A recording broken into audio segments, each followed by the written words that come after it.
Well, Joey will be making his 6th start of 2022 and 4th since being recalled from Toledo. Joey Wentz was 6 years old when Zach Greinke made his big league debut. My goodness gracious. Wave and a miss.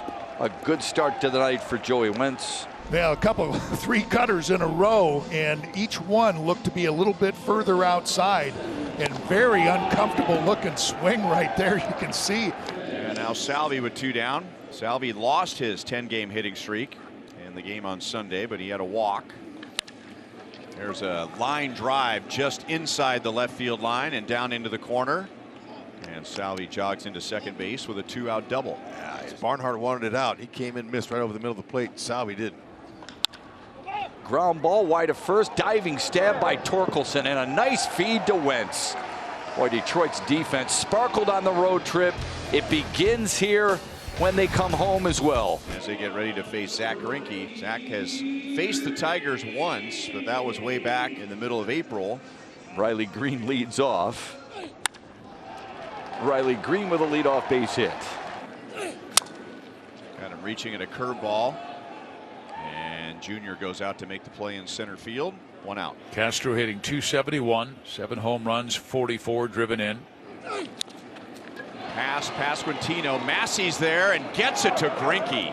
Nice. And you know, Zach Greinke, a tremendous athlete, 6 Gold Gloves. Everything has been away, not one pitch in on Cabrera. Off the plate, he got him to chase and struck him out. So Greinke with a shutout first. We headed the second inning of play. Edward Olivares. And he'll take high for a leadoff walk. And Nothing score, but the Royals have the leadoff man on, Edward Olivares. He has good speed. Hunter Dozier, the batter. And it is swung on. And Sky to left field, working his way into the corner. And that ball is gone. And the Royals have finally scored off Joey Wentz. Let's just take a look at it again. Tucker Barnhart wanted it outside, and it just came in. That looked a little bit more like a cutter. Here's Michael A. Taylor. And the first to make it to the big leagues from Shawnee Mission East. Michael Taylor keeps the second inning going. He'll jog into second base with a 1-out double. 10th double for Michael A. going with the pitch. Rolled over to second for Jonathan Scope. A routine play to end it. Kansas City gets 2 on the 2-run homer from Hunter Dozier. Bobby Witt Jr.'s had a heck of a rookie season. Somebody said the numbers may not jump out at you, but there's a lot to like. Fly ball to center, that's deep. On the run, Riley Green tracking, and he'll make a fine running catch as he reaches up onto the warning track, bangs into the wall, and hangs on. That's a great play by Riley Green. Terrific jump on a ball over his head, and he had to sprint to the spot.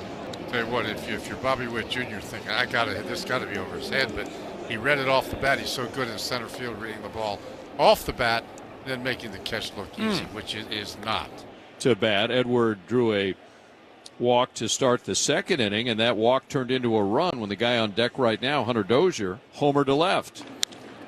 Lined into right field, and that is going to bounce away from Carpenter and over the wall, and that may have saved a run.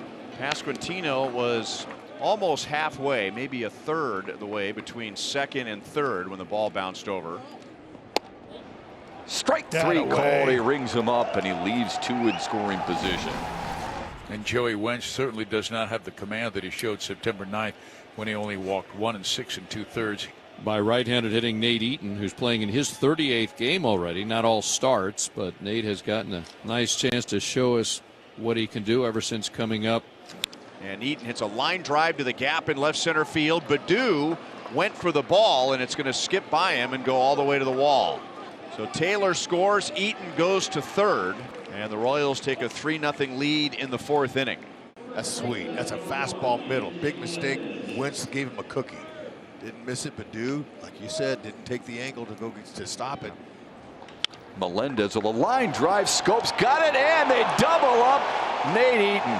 What a play by Jonathan Scope.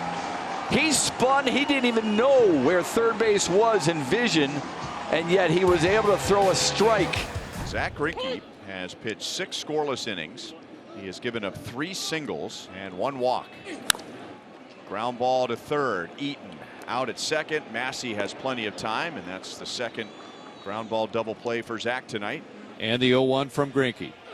And a fastball, little chopper over the mound. Coming in, Bobby Witt. Gloves, sidearm flip to first, and that is the third out of an inning in which Zach Greinke faces the minimum, and he has his longest start of the year. 7 scoreless innings for Zach Greinke.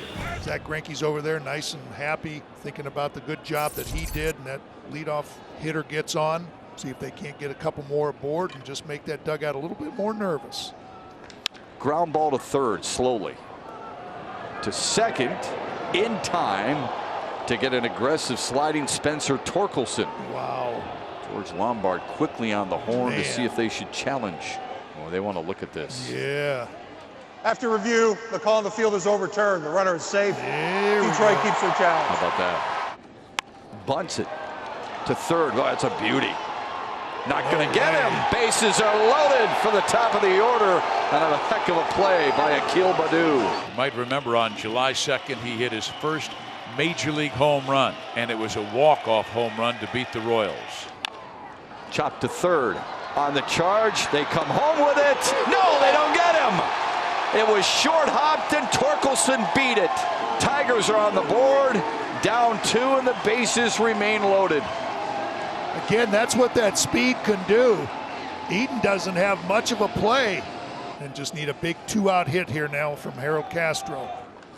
Left field, base hit. 1 run is home. Here comes Akil Baddoo.